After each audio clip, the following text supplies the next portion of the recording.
കൊല്ലം കുരീപ്പുഴയിൽ കായലിൽ 10 മീൻപിടുത്ത ബോട്ടുകൾ കത്തിനശിച്ചു. കോടികളുടെ നഷ്ടമുണ്ടായെന്ന് മത്സ്യത്തൊഴിലാളികൾ പറഞ്ഞു. തീപിടുത്തത്തിന്റെ കാരണം അന്വേഷിക്കാൻ സമഗ്ര അന്വേഷണത്തിന് കൊല്ലം ജില്ലാ കളക്ടർ ഉത്തരവിട്ടു. പുലർച്ചെ 2 മണിയോടെയാണ് മീൻപിടുത്ത ബോട്ടിന് തീപിടിക്കുന്നതായി സമീപവാസിയായ വീട്ടമ്മയുടെ ശ്രദ്ധയിൽപ്പെട്ടത്. 2 മണിയായപ്പോഴും ഗ്യാസ് പൊട്ടിത്തെറിച്ച സൗണ്ട് കേട്ടോണ്ട് ഓടി ഇറങ്ങി വന്നപ്പോഴത്തേക്ക് ഒരു ബോട്ടിൽ തീ പടർന്നു പിടിച്ച് ഫയർഫോഴ്സ് ഫസ്റ്റ് വിളിച്ച്. എന്നാലും അവര് 10-15-20 മിനിറ്റുള്ളിൽ അവരിവിടെ എത്തി. പക്ഷെ അപ്പത്തെ അവർക്ക് അവരുടേതായ പരിമിതികളുണ്ടല്ലോ. ഗ്യാസ് പൊട്ടി തെറിച്ചുകൊണ്ടിരിക്കുക. അപ്പൊ ആർക്ക് തീ കാരണം അങ്ങോട്ട് അടുക്കാൻ ഒക്കുന്നില്ല. പോലീസ് സംഘവും എത്തിയെങ്കിലും ബോട്ടിനടുത്തേക്ക് എത്താൻ കഴിഞ്ഞില്ല. ഇതിനിടയിൽ ബോട്ടിനുള്ളിലുണ്ടായിരുന്ന ഗ്യാസ് സിലിണ്ടറുകൾ പൊട്ടിത്തെറിച്ചു.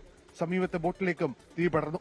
വിവിധ സ്ഥലങ്ങളിൽ നിന്ന് കൂടുതൽ ഫയർഫോഴ്സ് യൂണിറ്റുകളെത്തി തീ നിയന്ത്രണ വിധേയമാക്കിയെങ്കിലും 9 ബോട്ടുകൾ പൂർണ്ണമായും, ഒരു ബോട്ട് ഭാഗികമായും കത്തിനശിച്ചു.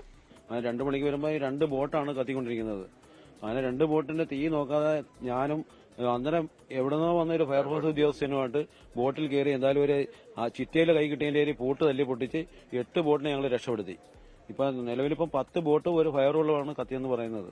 അതിൽ 2 ബോട്ട് ഇവിടെ തന്നെ 1.5 കിലോമീറ്റർ ദൂരം വരെ ഒഴുകി പോയിട്ടുണ്ട്.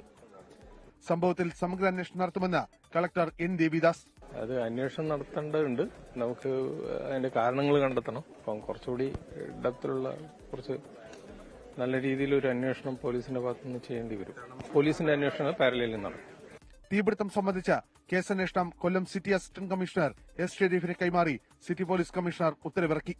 അവധി ദിനമായതിനാൽ മത്സ്യത്തൊഴിലാളികൾ ബോട്ടുകളിൽ ഉണ്ടായിരുന്നില്ല. 24 കൊല്ലം.